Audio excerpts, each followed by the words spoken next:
Olá, tudo bem com você? No ar, mais um Universiência, o primeiro programa brasileiro de TV aberta e internet que é produzido por meio da colaboração entre TVs e universidades públicas nordestinas.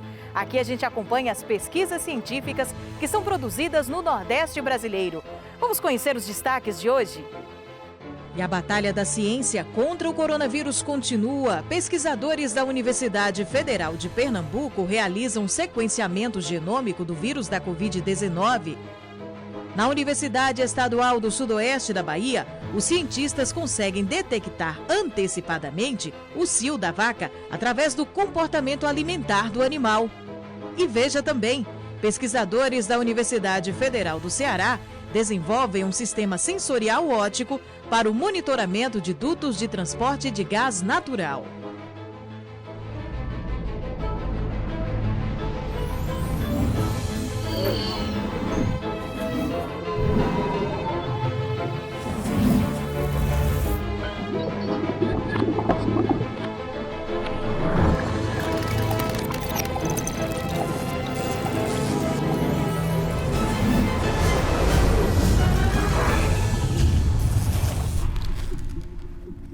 Depois de mais de um ano de pandemia, é difícil encontrar alguém que não contraiu o vírus da Covid, não é verdade?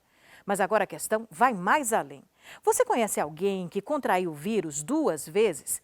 Os registros de reinfecção levaram cientistas da Universidade Federal de Pernambuco a estudar o sequenciamento genômico do vírus. A princípio, conclui-se que existem diferentes tipos de cepas circulando no estado. E o que isso significa? Qual a importância dessa pesquisa no combate à pandemia? Vamos entender? O coronavírus mudou totalmente nossa vida, não foi?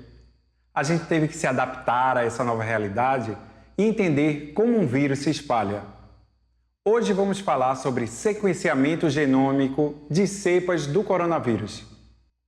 Se perder um pouco nesse monte de palavras estranhas, calma que a gente vai explicar direitinho o que elas significam e como estudar isso ajuda a entender e enfrentar a pandemia. Então me fala, conhece alguém que teve Covid 2 vezes? Uma vez sim, 2 não. No bairro que eu moro na Brasília Teimosa, teve uma pessoa que teve 2 vezes. 2 vezes não, só uma. Não, conheço que teve uma, mas faleceu. Conheço, inclusive, aquela menina ali. Minha amiga, ela teve 2 vezes. Ela teve uma que ela disse que foi a mais forte, onde ela ficou com muita febre, tossindo muito. Ela disse que todos os dias ela tossia muito. Ela disse, inclusive, que depois que ela teve, ela pensou, não vou ter mais. E aí ela continuou saindo, fazendo aquelas coisas. Aí ela disse que praticamente para ela foi 6 meses imune da doença, mas aí quando chegou agora em dezembro, ela pegou de novo. Só que foi mais fraco, ela só ficou sem o paladar e sem o olfato. Conheço pessoas da minha família, médicos, que é a área da saúde. E a segunda vez foi bem pior do que a primeira, o que ela relata que os efeitos foram bem piores. A gente tem circulando no Brasil diferentes cepas do novo coronavírus, ou SARS-CoV-2, como você preferir chamar. E o fato de um indivíduo se infectar com no primeiro momento com uma linhagem específica não significa necessariamente que ele vai estar imune à infecção por um segundo tipo viral, que aparentemente é o que tem acontecido aqui no Brasil e já vem sendo relatado na literatura. Bom, cepas virais são cada população viral obtida a partir de cada amostra de cada paciente. Por exemplo, um paciente que é infectado com uma determinada carga viral, essa carga viral ela vai ter uma conformação genética própria daquele organismo. Então, você não chega a distingui-los em espécies, mas são populações diferentes de SARS-CoV-2. Esse processo de diversificação do vírus ele é natural, é de se esperar que isso aconteça. E o que a gente pode fazer é tentar aprofundar o nosso conhecimento, né, para a gente poder reconhecer os tipos virais que estão circulando, que foi uma forma que a universidade encontrou de fazer uso da expertise instalada na própria universidade para auxiliar a comunidade científica nacional e internacional o reconhecimento da importância dessa estratégia de sequenciamento genômico, que agora nas últimas semanas ganhou notoriedade mundial, porque a partir dela é possível a gente reconhecer os tipos virais que a gente definiu previamente, quais são os tipos prevalentes no estado de Pernambuco, qual a sua provável origem e se a gente poderia associar o processo de diferenciação das cepas que circulam aqui no estado de Pernambuco com o maior ou menor nível de gravidade da doença entre as pessoas. O sequenciamento do vírus aqui na universidade, ele é feito de uma forma que a gente vai tentar ler o material genético do vírus utilizando uma máquina. Então, aqui no laboratório, a gente recebe o material genético do vírus, que é o RNA, e esse RNA ele vai ser tratado para poder ser lido por essa máquina. Então, o RNA do vírus é o que vai conter toda a informação acerca do vírus. Só que, quando a máquina termina essa leitura do genoma do vírus, essa informação está toda embaralhada. Então, a gente passa por todo um processo computacional para organizar essa informação e a gente poder ler o genoma do vírus, saber como é que está organizada a estrutura genômica do vírus, saber se tem uma mutação, se uma letra ou outra muda e o impacto que isso pode ter no SARS-CoV-2 que está circulando aqui no estado. Olha, uma das principais dificuldades para o desenvolvimento do projeto, eu diria que é o custo, que é muito alto, que está envolvido desde a compra da máquina até a compra dos insumos. Também tem a questão da técnica, porque a técnica não é uma técnica trivial. Antes da gente começar a sequenciar o SARS-CoV-2 aqui no laboratório, a gente passou por um treinamento com a empresa. Especificamente em relação à Covid-19, a gente tem um outro tipo de abordagem, um outro tipo de projeto que está sendo desenvolvido, que diz respeito à avaliação do fator humano, né, da variabilidade genética dos seres humanos, como um elemento importante também no reconhecimento dos fatores que podem causar maior ou menor gravidade da doença. É um conjunto de informações que precisa ser levado em consideração frequentemente. A gente lida com um patógeno que foi introduzido na natureza faz muito pouco tempo. A minha pesquisa, ela visa investigar quais fatores genéticos eles podem influenciar no desfecho clínico da Covid-19 nesses pacientes. Muitos fatores estão envolvidos no desfecho clínico, né? Tem pacientes que desenvolvem a forma grave e tem pacientes que não. Então, como a gente sabe, muitos fatores podem estar envolvidos e a genética do paciente é um desses fatores. Inicialmente, são feitas coletas de sangue desses pacientes com Covid-19 e aí, a partir desse material coletado, é feita a extração do DNA deles por meio de um kit específico. Por meio desses resultados, né, de quais variações genéticas podem estar influenciando no desfecho, a gente pode predizer o risco clínico desses pacientes e também elucidar novas abordagens terapêuticas. E é através desse projeto que a gente pretende começar a contribuir no esforço mundial de reconhecer marcadores que sejam informativos para maior ou menor suscetibilidade ao vírus e assim os especialistas poderem elaborar sistemáticas de tratamento que sejam cada vez mais eficazes. Tá aí a incansável batalha da ciência contra o coronavírus. Parabéns aos pesquisadores pelos esforços de sempre. E daqui a pouco, os cientistas da Universidade Estadual do Sudoeste da Bahia conseguem detectar antecipadamente o cio da vaca. Fique com a gente.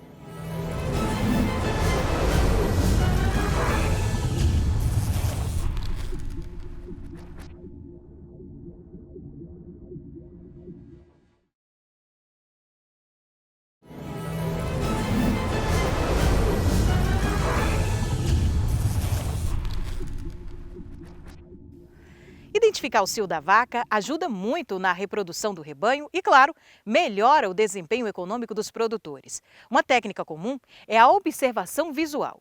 Mas os produtores sabem que a estratégia pode ser falha e assim comprometer a produtividade animal. E foi pensando nisso que pesquisadores da Universidade Estadual do Sudoeste da Bahia passaram a analisar algumas técnicas, por exemplo, como avaliar as mudanças do comportamento alimentar dos animais para detectar o cio da vaca de forma precoce.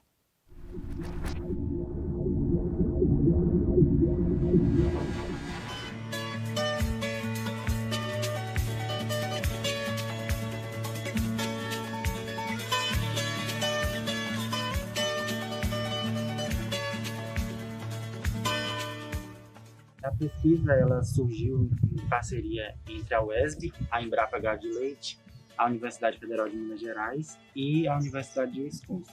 A gente teve 2 grandes projetos, um relacionado com nutrição animal e outro relacionado com a reprodução.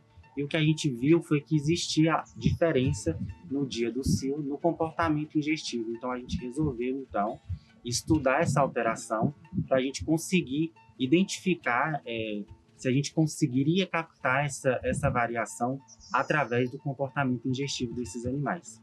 O momento de inseminar o animal é um momento muito importante para melhorar a eficiência reprodutiva dentro da propriedade. A gente conseguir identificar o mais rápido possível essas alterações no dia do cio e de forma automatizada também, a gente vai conseguir melhorar a tomada de decisão dentro da propriedade e a gente vai ter um tempo maior para decidir que animal escolher na inseminação, manejo reprodutivo dentro da propriedade. Então a gente vai ter um tempo maior para fazer isso dentro da propriedade e melhorar, consequentemente, os índices reprodutivos dentro da propriedade.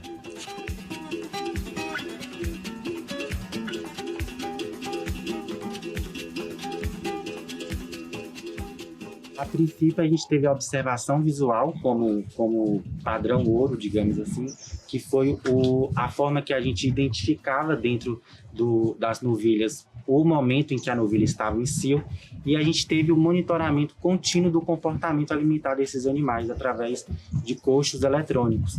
Então, a nossa ideia foi justamente juntar esse comportamento que a gente tinha de forma contínua com a observação visual, que foi o primeiro avaliação padrão ouro que a gente utilizou. Os coxos eletrônicos, eles, através de brincos de identificação em cada animal, eles conseguiam identificar quando cada animal foi para o coxo, quanto que ele consumiu em cada visita que ele foi. E aí a gente conseguia identificar, de um período experimental, esse comportamento e associando também ao período reprodutivo. E aí a gente percebeu que no dia do cio essa alteração era percebida de forma significativa no sistema desses coxos eletrônicos. As principais alterações que a gente observou foi diminuição na quantidade de visitas ao coxos. O animal ele reduz também o tempo dentro dos coxos e um dos mais importantes, ele reduz também a alimentação e o consumo de água no período que ele está em cio. Essas alterações elas foram significativas e elas reduziram de 25% até 35% no período do cio.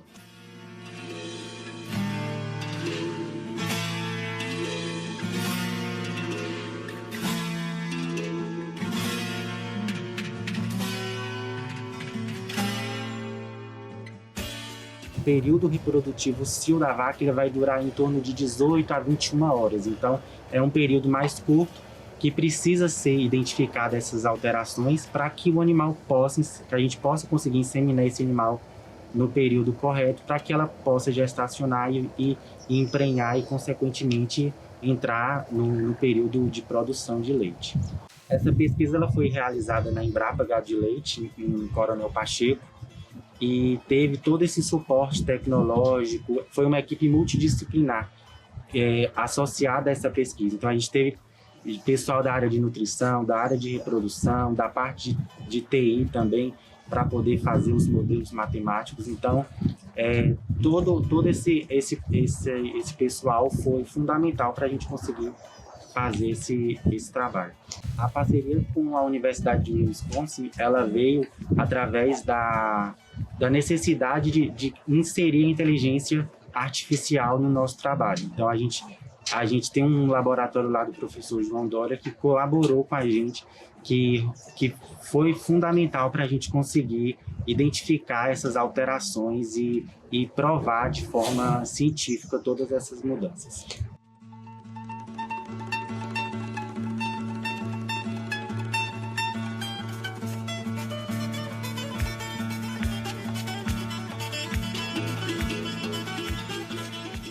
Essa pesquisa ela já foi publicada em uma revista internacional de alto impacto. Então isso é muito significativo para a gente como pesquisador.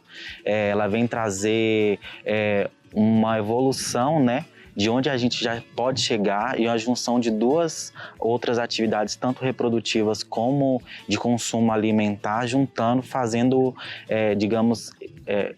extrapolando, né, duas áreas e chegando numa conclusão que foi bem significativa para a pesquisa. Se a gente pensar na eficiência reprodutiva e produtiva do animal, a vaca ela dá o retorno para a propriedade a partir do momento que ela começa a produzir leite. Então, a gente aumentar essa eficiência reprodutiva dentro das propriedades e a gente aumentar a lucratividade do sistema. Então, os animais, esse encurtamento e essa tomada de decisão antecipada é de extrema importância, considerando as grandes fazendas produtoras de leite, onde fica dificultoso a identificação do cio desses animais. Essa pesquisa ela vem como base científica para poder lançar no mercado um equipamento ou até renovar novos equipamentos para poder identificar esse cio de forma automática e melhorar a eficiência reprodutiva dentro das propriedades. A princípio, como é um projeto que visa fazendas com grande quantidade de animais, os médios e grandes produtores são os que mais serão beneficiados, porque a tecnologia ela precisa ser inserida, principalmente nessas fazendas que a gente tem um volume de animais um pouco maior e que o controle reprodutivo ele se torna mais dificultoso no dia a dia dentro da propriedade.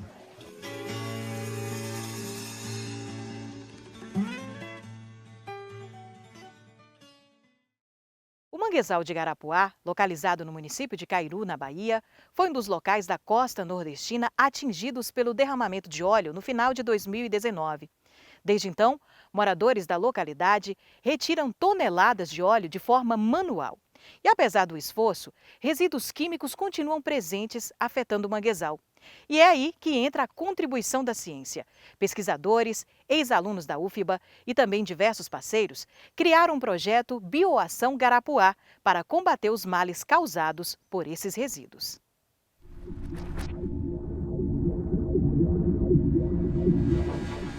O manguezal de Garapuá foi um dos locais atingidos pelo derramamento de óleo na costa nordestina em 2019.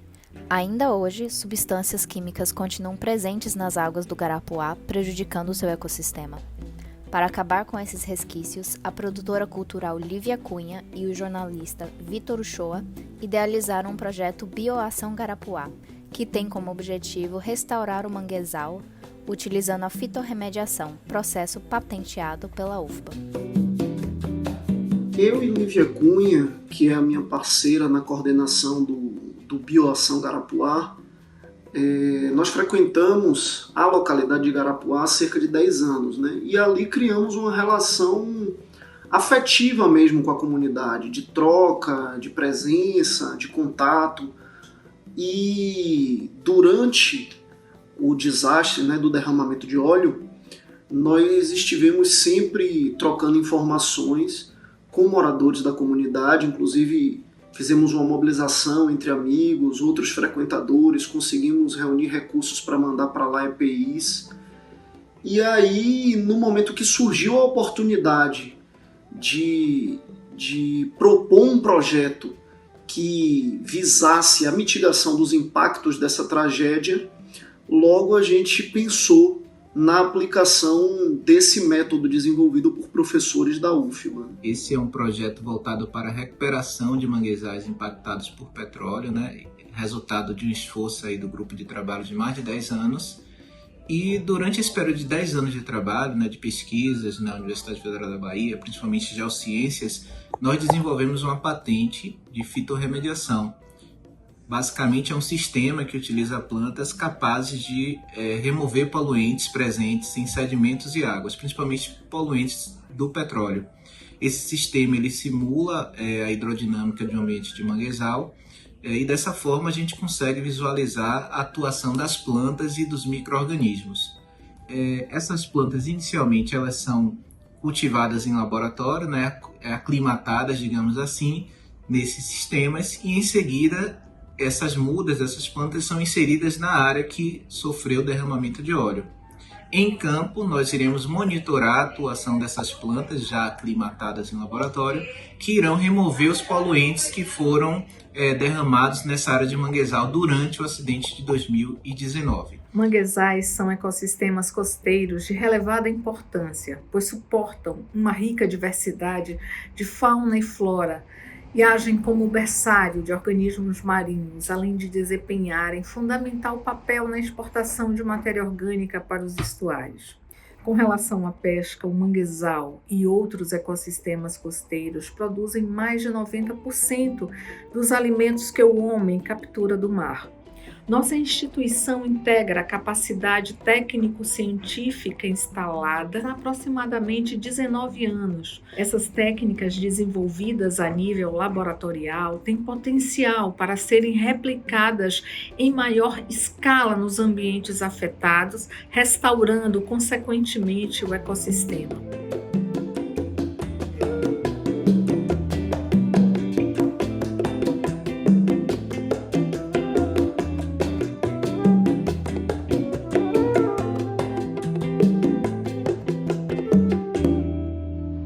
Projetos como esse é que reforça a importância da parceria entre comunidade e ciência. E veja daqui a pouco, pesquisadores da Universidade Federal do Ceará desenvolvem um sistema sensorial óptico para monitoramento de dutos de transporte de gás natural. Depois do intervalo, a gente volta já já.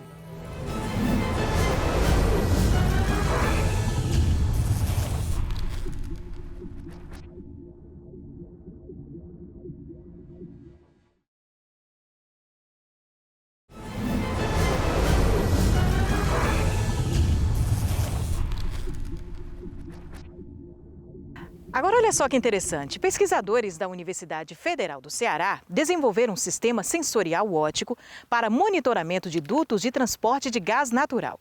Através de um edital lançado pela Fundação Cearense de Apoio ao Desenvolvimento, o grupo teve a oportunidade de adaptar o sistema baseado em sensores ópticos para a manutenção de uma rede de 200 quilômetros de gasodutos da Companhia de Gás do Ceará. A iniciativa faz parte de um programa que tem o objetivo de estimular a parceria entre universidades e grandes empresas.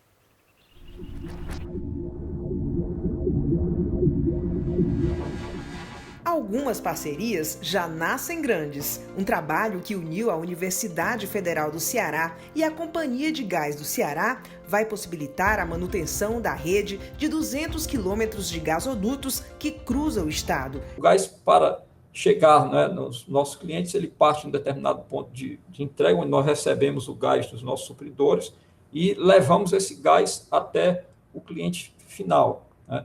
Esse gás ele circula em gasodutos que são gasodutos de aço ou de um polietileno de alta densidade. No caso específico, a gente estava com problemas relacionados a aço. Um dos responsáveis pela pesquisa que desenvolveu o protótipo em fibra ótica é o professor de Engenharia Civil do campus de Russas da UFC, Ezequiel Mesquita, que assina o sistema inovador junto com alunos da UFC e pesquisadores da Universidade de Aveiro, em Portugal. Hoje em dia, como é que é feito? Para você analisar um duto, você precisa fazer um processo de escavação, onde você usa um maquinário pesado, né? Então existe todo um tempo alargado, né, para se fazer uma intervenção. Você escava, depois vai lá, faz os ensaios, né, que precisam ser feitos, analisa, vê se o duto tem alguma falha, algum indicativo, né, de falha, e aí depois volta a escavar tudo isso. Eles tinham esse problema, né? Submetemos nossa proposta, né, que foi para desenvolver um sistema para eles, né, mais baseado em tecnologias ópticas. Nós tivemos a oportunidade de trabalhar com o desenvolvimento de sensores, né, e aí você imagina microsensores, e esses sensores, né, ópticos, na época eu pensei, ok, como eu estou trabalhando, né, com um sistema que ele não passa corrente elétrica por ele, então o risco de explosão, né, de centelhamento, ele é menor. E aí, como eu consigo medir, né, unidades de deformação micrométricas com esses sensores, nós pensamos, por que não tentar utilizar esse sistema de sensoriamento óptico para monitorar esse tipo de estrutura, né, que a Cegás tinha, que no caso são as tubulações de gás. Aluna de Engenharia Metalúrgica no campus da UFC em Fortaleza, Vitória conta como a participação na pesquisa tem transformado a vida dela dentro da graduação. A sensação que eu tenho é que de alguma forma eu tive uma contribuição boa, porque eu melhorei um processo, digamos assim, e isso me dá uma sensação muito boa, me dá um orgulho muito grande, porque ao longo do curso eu desenvolvi várias coisas, eu participei de alguns projetos, mas eu nunca tinha participado de nada tão grandioso. A próxima fase desse projeto será a instalação da tecnologia desenvolvida na pesquisa. Sensores serão instalados em 100 metros de gasodutos da Cegás. Nesse trecho aqui, por exemplo, a 1,5 metro de profundidade, passam gasodutos dessa importante empresa de refinaria de petróleo. Nesse trecho, também serão instalados os sensores desenvolvidos pelo UFC. O edital desse projeto foi lançado pela Fundação Cearense de Apoio ao Desenvolvimento Científico e Tecnológico, a FUNCAP, que além de incentivar a ciência, também tem fomentado projetos de inovação em todas as áreas do conhecimento. Qual é a lógica do FUNCAP Conecta? A grande empresa, no caso a Cegás ou outra, ela elenca alguns problemas que ela gostaria de comprar a solução, seja um produto ou um serviço. E aí foi o que a Cegás fez. No primeiro edital, ela lançou 3 problemas. E podem concorrer para solucionar esses problemas, essas dores, como se diz no jargão da inovação, tanto empresas pequenas, que são os mesmos clientes, né, eu digo parecido com o cliente dos editais mais abertos que temos, eles podem concorrer sozinhos ou em parceria com laboratórios de universidade. Na conexão entre ciência e mercado, ganham todos. A gente quer criar esses matches entre empresa e laboratórios, entre grandes empresas e pequenas empresas, e ainda estimula as parcerias entre os laboratórios e pequenas empresas para que eles juntos resolvam melhor a demanda, as dores das grandes empresas do Ceará. Mais uma vez, os nossos pesquisadores mostram a importante contribuição da ciência para o nosso dia a dia. Bom, o Univerciência de hoje fica por aqui. Muito obrigada por sua companhia, mas nós voltamos na próxima semana trazendo para você as principais pesquisas científicas que são feitas no Nordeste brasileiro. Até lá!